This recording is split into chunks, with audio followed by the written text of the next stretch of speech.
How's it going, everybody? This is Novakast back with another video. We'll be talking about some more of Death Note and episodes, at least for this video, episodes 35 and 36. We are getting closer and closer to the end of this series, and I'm excited for it because, man, it is actually ramping up with these last couple of episodes. So before we start talking about episodes 35 and 36, as I say before, and I say it again with every single of these reviews, if you guys have not watched the show, please do so. There will be spoilers. With that being said, let's go ahead and get right into it.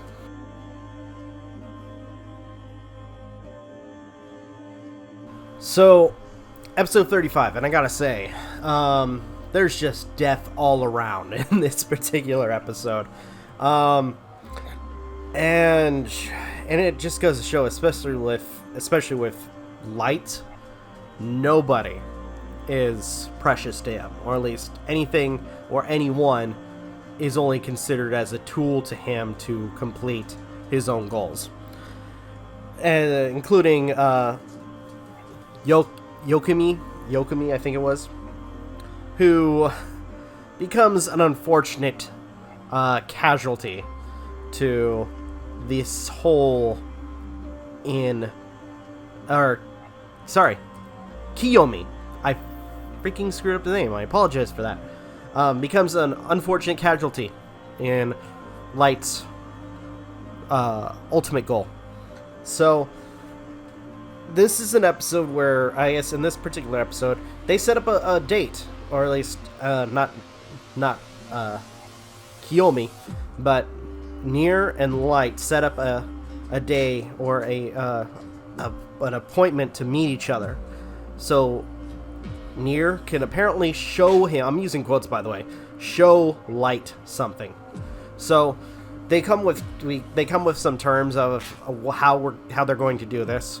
One in particular, which is basically, you know, everybody in the SPK to arrive, as well as everyone from Light's investigation crew show up as well in order to deal with this, or at least to meet in, I guess, equal terms. So they figure out the time, day, and the location, which looks like an abandoned warehouse. So sure enough, they got everything set, and Light thinks, okay, we got our plan set up to defeat or kill Nier. But it may not go exactly as planned. As he's putting his pieces together, one of his pieces, that being Kiyomi, gets kidnapped by none other than Mello,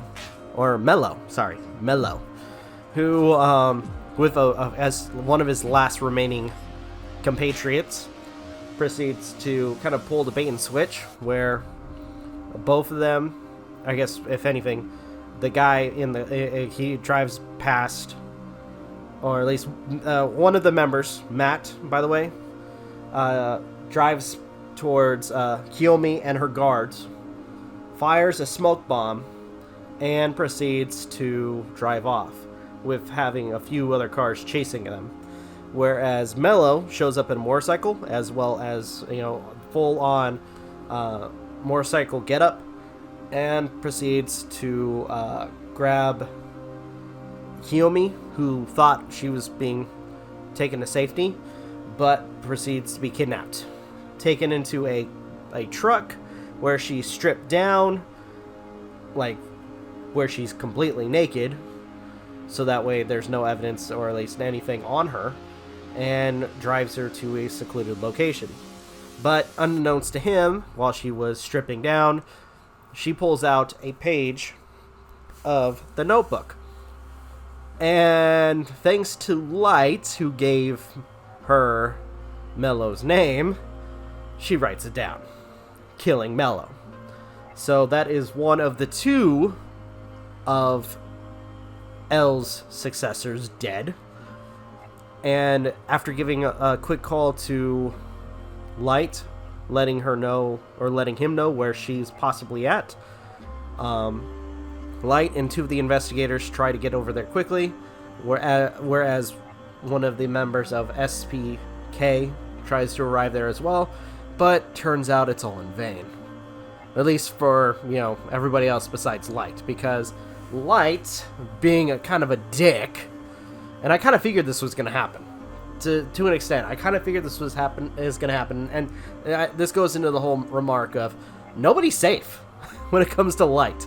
Nobody is effing safe, because Light wrote Kiyomi's name in the Death Note, placing the time, the date, when she was going to die, and that she burned herself, basically igniting the location, just burning the entire location with her inside and anything that she would have possibly written in or written on. So that meaning, like, the note pages from the Death Note that she had were burned away. So, yeah. That's unfortunate. Again, Light is a fucking asshole. That's what I was seeing, like, near the very end of this episode, is Light is a fucking asshole. But it's, I guess, at this point, it's come to be expected. I mean, he did the same thing with Misa. And I think it was obvious that he did the same thing to Kiyomi. Only with Misa, he was able to keep her alive. Or at least had the motivation to keep her alive because of, Rem. But Rem's dead. And didn't know Kiyomi. But anyways, regardless, Kiyomi's dead, and Light's a dick.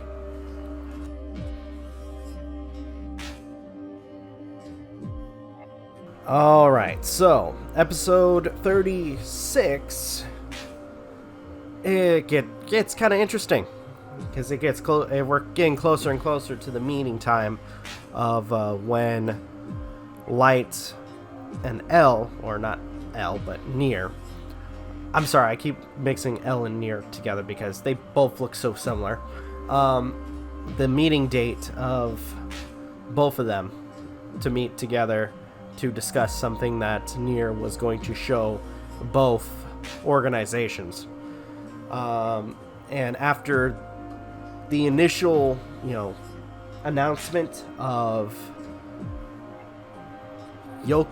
Yokimi, I think that was what her name was. I keep forgetting her freaking name. And I feel bad that I keep forgetting some of these characters' names.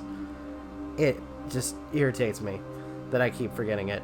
But Kiyomi, after, people are, at least for the investigators, they're a little bit disgusted with the fact that even for the short period of time of Kiyomi's death, a bunch of newscasters are already trying to find out who could be the next spokesperson. Kind of like not giving her a chance of people to grieve for her. And at this point, people are already like, hey, who's going to be the next spokesperson for Kira? I don't know. Is it going to be me? I was like, no, it's going to be me, and this and that. So, that was like an odd thing. And, again, it's getting closer and closer to the initial date for these two to meet face to face, and it's actually gets really interesting because they pick one of the I think it was Aizawa, who had like kind of like the big poofy hair near the beginning of the season, as the person who was going to carry the notebook. And by the way, he's also the one that like throughout the episodes was the first one to kind of question the fact that Light might be Kira. When it came to Nier becoming more involved in this.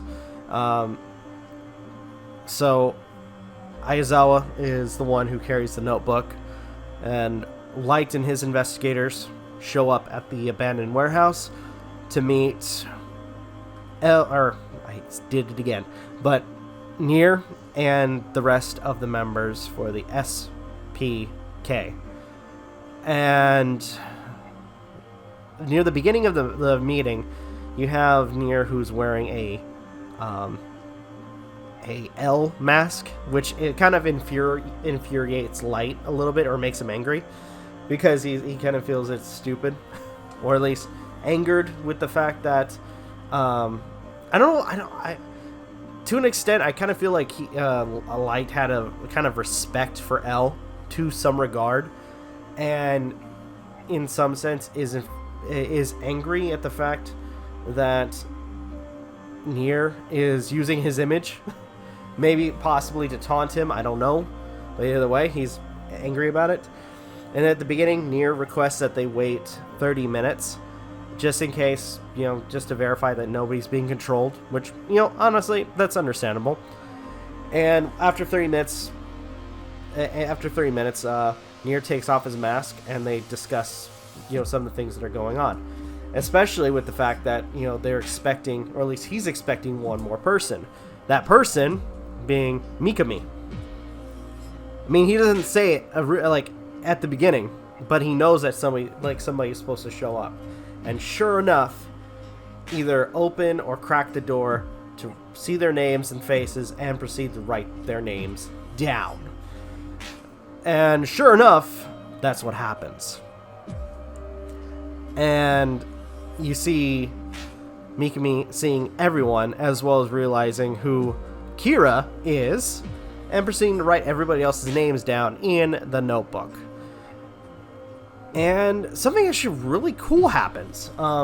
We actually get this idea of, or at least after everybody's names get written down, we find out that Nier apparently knew about this whole thing, or at least kind of figured that Mikami was going to show up at the warehouse, and he apparently swapped the Death Note for a forgery.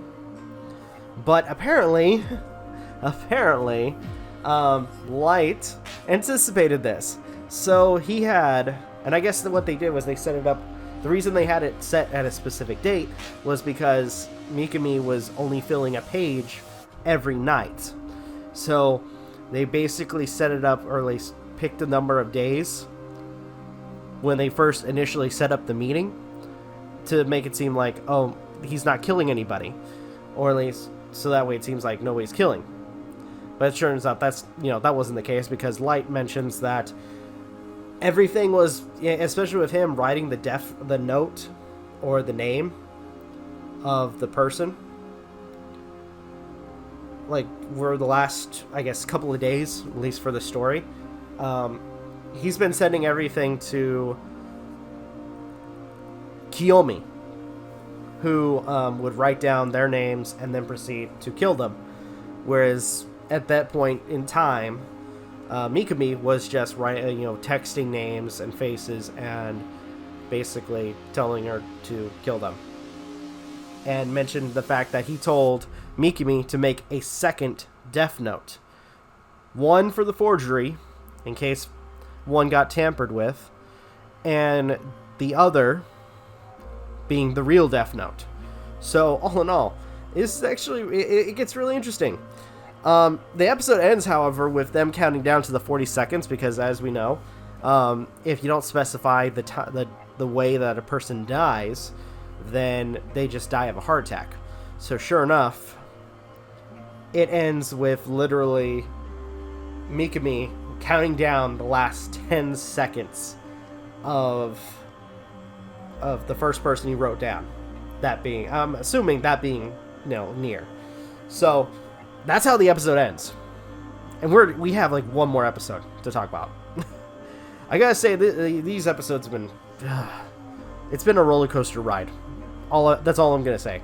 It hasn't been a complete roller coaster ride throughout this entire freaking series, and I enjoy it.